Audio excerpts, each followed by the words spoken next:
Friends, இது என்னோடய Kashmiri rose.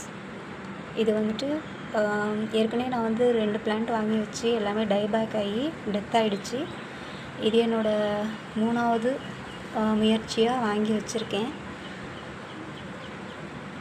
ஏன்னா காஷ்மீர் ரோஸ்னாலே நல்லா பிகினர்ஸ் கூட வளர்க்க முடியும்னு எல்லோரும் சொல்கிறாங்க. ஸோ 3வது தடவை இதை நான் வந்து வாங்கி வச்சுருக்கேன். இன்றைக்கி தான் வந்து ஃபுல்லாக ஃபங்கிசைட் கொடுத்துருக்கேன். ஏன்னா ஃபுல்லாக போன டைம் ஃபுல்லாக 2 பிளான்ட்டுமே எல்லாமே டைபேக் ஆகிடுச்சு. ஸோ இந்த தடவை எதுவும் ஆகக்கூடாதுன்னு சொல்லி கொஞ்சம் பிரான்ச்சஸ் நிறைய இருக்கிற மாதிரியே பார்த்து வாங்கி வச்சுருக்கேன். இதில் வந்துட்டு இப்போது ஒரு மொக்கு வச்சுருக்கு. ஆனால் நம்ம நர்சரியில் இருக்கிற மாதிரி இல்லை, ஓரளவுக்கு சின்ன மொக்காக தான் இருக்குது. உங்களுக்கு தெரியுதா?